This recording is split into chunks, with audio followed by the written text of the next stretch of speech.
Gulbarga city में पिछले 2 दिन से जम्मू कश्मीर के पहलगाम टेरर अटैक होने के बाद 28 लोगों की डेथ होने की वजह से हिंदुस्तान भर में कई सारी जगहों पर लोगों ने कैंडल मार्च करते हुए मरने वाले लोगों के ख़िलाफ़ एक ट्रिब्यूट पेश कर रहे हैं और टेररिस्ट के ख़िलाफ़ अपने गुस्से को इजहार करते हुए एहतजाज कर रहे हैं। लेकिन आज सुबह में बजरंग दल के लोगों ने पाकिस्तान के फ्लैग को नीचे रोड पर लगाकर उसे खुंदल कर जाते हुए एक एहतजाज करने पर 6 लोगों को हिरासत में लेकर इन्वेस्टिगेशन कर रहे हैं, क्योंकि बिना परमिशन ऐसा एहतजाज करना गलत है। ये सारी चीज़ें गुलबर्गा के पुलिस कमिश्नर डॉक्टर शन्नप्पा SD ने कही हैं और साथ ही साथ DCP कनिका सिकरेवाल इस मौके पर मौजूद थे। आइए देखते हैं गुलबर्गा न्यूज़ की ये report.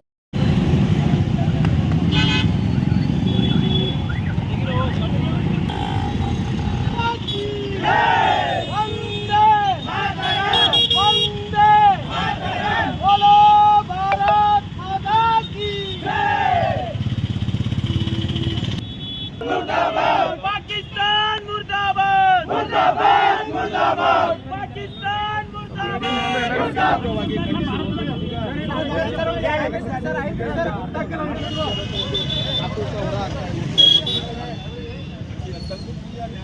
This video is sponsored by Max Multi-Speciality Hospital, 24/7 emergency trauma and critical care center with advanced services located at Hagarga Circle, Ring Road, Gulbarga.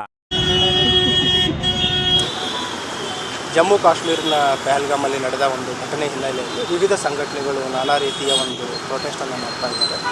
ಕೆಲವರು ಕ್ಯಾಂಡಲ್ ಮಾರ್ಚ್ ಪ್ರೊಟೆಸ್ಟ್ ಮಾಡ್ತಾ ಇದ್ದಾರೆ, ಕೆಲವರು ಆ ಘಟನೆಯನ್ನು ಖಂಡಿಸಿ ವಿವಿಧ ರೀತಿಯಲ್ಲಿ ಪ್ರತಿಭಟನೆ ಮಾಡ್ತಾ ಇದ್ದಾರೆ. ಈ ದಿನ ಬೆಳಗ್ಗೆ ಆಕಸ್ಮಿಕವಾಗಿ ಈ ಪಾಕಿಸ್ತಾನ ಧ್ವಜವನ್ನು ರಸ್ತೆ ಮೇಲೆ ಪೇಸ್ಟ್ ಮಾಡಿ ಒಂದು ಪ್ರತಿಭಟನೆಯನ್ನು ಮಾಡಿದರು. ಅದರಲ್ಲಿ ಪ್ರಾಥಮಿಕವಾಗಿ ಒಂದು ಕನ್ಫ್ಯೂಷನ್ ಇತ್ತು, ಯಾರು ನಡೆಸಿದ್ದಾರೆ ಅನ್ನೋದ್ರ ಬಗ್ಗೆ. ಆಮೇಲೆ ನಮ್ಗೆ ಗೊತ್ತಾಗಿದೆ ಬಜರಂಗ ದಳ ಕಾರ್ಯಕರ್ತರು ಕೆಲವರು ಮಾಡಿದ್ದಾರೆ. ಅವರನ್ನು ಈಗ ವಶಕ್ಕೆ ಪಡೆದು ವಿಚಾರಣೆ ಮಾಡ್ತಾ ಇದ್ದೀವಿ. ದೇ ಹ್ಯಾವ್ ಡನ್ ಏನು ಒಂದು ಘಟನೆ ಇದೆ ಅದಕ್ಕೆ ಒಂದು ಪ್ರತಿಭಟನೆಯಾಗಿ ಪಾಕಿಸ್ತಾನ ವಿರುದ್ಧ ಪ್ರತಿಭಟನೆಯನ್ನು ಮಾಡಿರೋದು ತಿಳಿದಿದೆ.